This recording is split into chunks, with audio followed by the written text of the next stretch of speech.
Welcome back to the Deep Dive. We've got a fantastic set of sources today. Research papers, founder interviews, even some elite investor memos. And they all seem to be aimed at answering one big question. How do you actually build a business that works, from scratch? And that's the question that stops so many people, right? They get stuck before they even start. Yeah. There's this myth that you need some brilliant, totally unique idea that just, poof, appears in a flash of lightning. This whole deep dive is really about dispelling that myth. Absolutely. So our mission here is to unpack the proven, structured frameworks, the ones that top founders and top-tier investors actually use. We're going to show you that building a successful company really boils down to mastering three pillars. First, generating the idea. Second, rigorously stress testing it. And finally, securing the capital to scale. And for anyone listening who thinks their idea is, too small or too simple, just remember that some of the biggest businesses in the world were born from a mild inconvenience. The sources are really clear on this. Great ideas usually come from a process. It's observation, it's collaboration, it's structured brainstorming. It's not about solo genius. Okay, so let's unpack that. Let's start with what we're calling the mechanics toolkit. These are proven strategies for generating ideas. We're not waiting for inspiration. We are, in a sense, manufacturing opportunities. Exactly. Waiting for inspiration is a luxury, and it's one that very few successful founders ever indulged in. So we start by looking inward. And this first strategy is deeply personal, but it's also profoundly scalable. Solve your own problem. The sources suggest a pretty simple technique here, the 21-day log. Right. For 3 weeks, you just keep a notebook, a diary of every single frustration, every pain point, any friction you encounter at home or at work. The power of that, the 21-day log, is that it forces you to capture the daily friction that your brain just normally filters it out. Or you come up with some temporary workaround and forget about it. With this, you log the annoyance, even if it seems totally trivial. But 3 weeks of writing down every tiny annoyance, that sounds a little exhausting, maybe almost neurotic. How does that translate into a huge business? Well, because it creates a raw database of genuine, unmet needs. The classic example is DoorDash. The founders didn't start with some grand vision for a global logistics empire. They noticed a simple problem. They wanted Thai food, but the local suburban restaurants didn't deliver. That's it.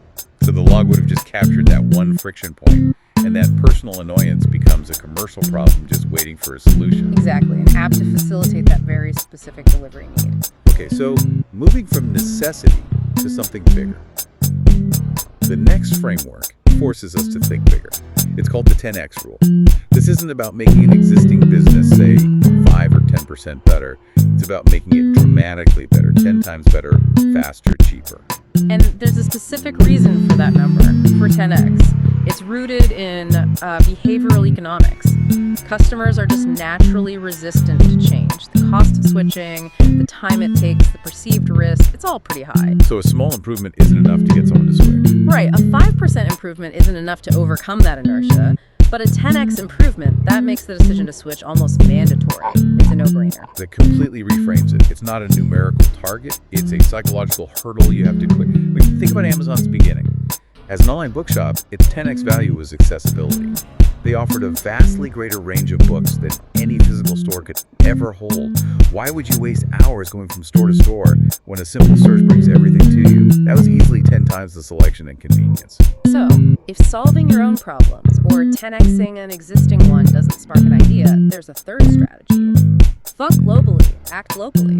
If an idea is already proven and thriving in another market, say overseas, and that market has a similar consumer base, there's a huge opportunity to bring that model home and adapt it. And the sources gave a great case study for this, Afterpay. They basically dominate the buy now, pay later space in their region. But their success was directly inspired by a firm, which had already pioneered the model 2 years earlier in San Francisco. Right, so you're leveraging a validated global concept. But it's not just a copy-paste job, you have to adapt it. You have to navigate local regulations, banking culture. It's copy and optimize. Okay, which brings us to a more analytical approach. Strategy 4, disrupting broken industries. This is about scanning the horizon for these massive incumbent industries, ones with monopolies, or just terrible customer reputations, or the ones that haven't innovated in decades. Yeah, you're looking for dinosaurs? It sounds good in theory, but how do you tell the difference between an industry that's just slow and one that's genuinely broken and ready to be disrupted? Isn't it incredibly risky to take on a giant? It is high risk, absolutely. But the telltale sign of a broken industry is, well, it's widespread customer dissatisfaction combined with high switching costs, or regulatory hurdles that the incumbent uses as a shield. Stripe is the perfect example. Online payment processing used to be so painful for small businesses. Stripe just bypassed the legacy banks entirely. They offered easy, developer-friendly credit card transactions. They just removed the friction that the big players were happy to keep in place. And we see that same pattern again and again. In transportation, in accommodation. Uber took on the taxi industry's awful apps and, frankly, poor service. Airbnb tackled the uniformity and high cost of hotels. They both just lowered the barrier to entry for the consumer. And beyond just looking at markets, we can't ignore the power of your own expertise.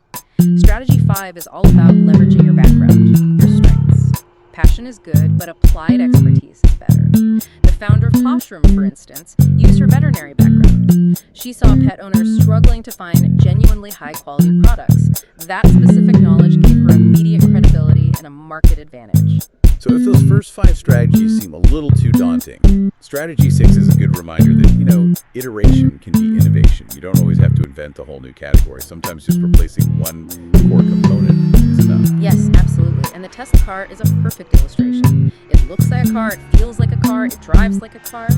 They didn't reinvent the steering wheel or the tires, but they successfully replaced one core component, the combustion engine, with a new, superior electric fuel source. And by iterating on just the power source but keeping the user experience familiar, they dramatically lowered the learning curve for mass adoption. That is a phenomenal toolkit for just generating ideas.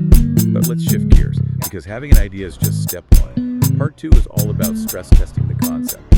It's not enough to have a disruptive idea. You have to validate it. You have to use market analysis to reduce risk and prove it can work. And to do that systematically, you need to follow what we'll call the 5 strategic steps of market analysis. Steps 1 and 2, they really require some intellectual rigor. First, you have to define clear objectives. If you're not using SMART goal-specific, measurable, achievable, relevant, and time-bound, you can't really assess your analysis. Second, you have to research external factors. This is all about monitoring the macro environment. Okay, and this connects directly to the massive importance of trend analysis. Yeah, we're going to look at the data, not just for today, but where the currents are taking the entire market. Absolutely. We need to dissect trends that signal new opportunities. And the sources highlighted some really interesting data points. Take consumer trends. There's a clear gender divide in financial confidence right now. 63% of women are spending cautiously compared to men. For a business, that's not just a marketing stat. It suggests products aimed at women need to prioritize reliability, trust, and proven value over, say, novelty or speculative features. That level of detail literally changes how you would design a product. What about tech shifts? Technological trends. They're moving incredibly fast. The huge shift noted in the material is that 47% of consumers are likely to use generative AI tools to research purchases.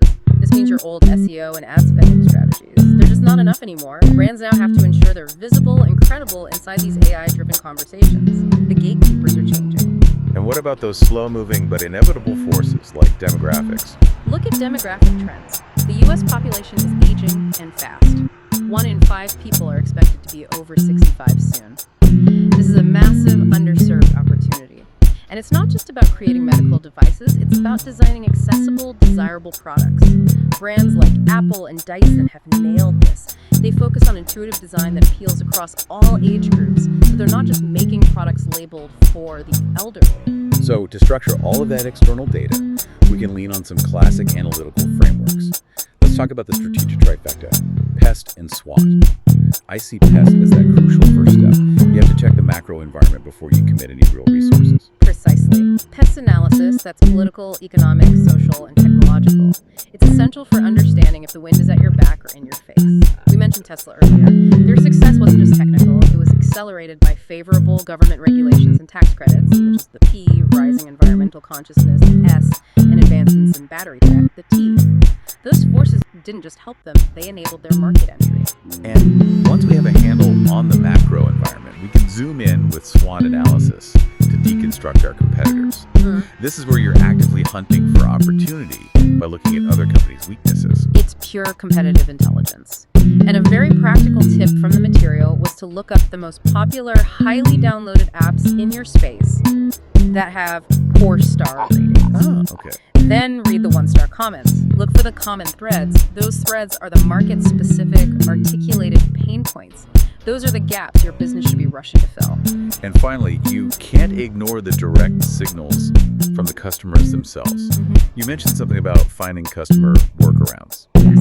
If you see customers gathering on, say, specialized subreddits or LinkedIn groups, and you see them hacking a product, using it in a way it was never designed for, Yeah. that is a screaming signal for a missing product opportunity. They are literally building a bridge because the road is incomplete. We see this play out in real time with consumer brands. The example cited was Pringles. They leveraged that viral pickle challenge on TikTok to launch a limited edition spicy pickle flavor. They spotted where the audience was, and they turned the behavior into a product feature. And while that's a brilliant example, it also highlights the risk of trend analysis. Speed is everything. To execute on a trend like that, you need a really flexible supply chain and brand agility. It's a high-risk, high-reward approach, but it's essential if you're in a direct-to-consumer space. Okay, so we found the idea, we've validated the market. Now for the final hurdle, part 3, the investor's eye. When you move to securing capital, you have to stop thinking like a founder and start thinking like the VC or angel investor who's hunting for a unicorn. And that transition requires a fundamental psychological shift. You really have to adopt a kind of emotional detachment. The core insight investors quote is that the best opportunities arise from observing human behavior, from capitalizing when others are frozen by fear or excited by greed. You're looking for value where other people are failing to see it because of their own emotional biases. So if we put on that elite angel mindset, what are the key filters they're using beyond just the immediate financials to spot those billion-dollar startups? The first, and honestly the single most important ingredient, is the founder factor. Investors often say they bet on the jockey, not just the horse. They're looking for this unusual combination of vision, the ability to articulate a world that doesn't exist yet, and execution ability, the practical skills to actually build it. But maybe most importantly, they're looking for unreasonable persistence. Unreasonable persistence. That sounds like a polite way of saying a willingness to fail hundreds of times. It is. Startup life is a grind. It's full of boring, repetitive tasks and constant rejection. Investors know the idea will probably have to pivot, but the founder must have that irrational drive to survive the inevitable long, dry periods. They also look for magnetic leadership. That's the founder's ability to attract world-class talent and inspire a team, even when they have basically no resources. And the second major filter isn't about the product, but its context in time. That's right. Timing is key. An analysis by Bill Gross found that timing accounts for 42% of the difference between success and failure. You can have the right idea, but is it too early? Investors ask 2 key questions. Are users psychologically ready for this? That's behavioral readiness. And what recent tech breakthroughs make this possible now? The enabling technologies. If your user base doesn't even know they have the problem yet, or the tech is still too expensive, the timing is just wrong. This brings up the whole concept of the moat mindset. Investors aren't just looking for a profitable business today. They want a durable competitive advantage that protects future profits. What actually defines a durable advantage? It's anything that makes it fundamentally expensive or difficult for a competitor to replicate your success. The sources identify 3 key moats.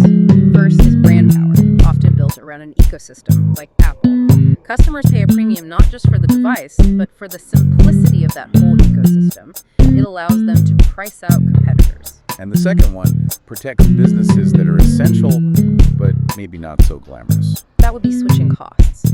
Think about complex data providers like Moody's credit ratings. Companies stick with them not because they're cheap, but because switching to a newer, smaller agency could make their investors nervous.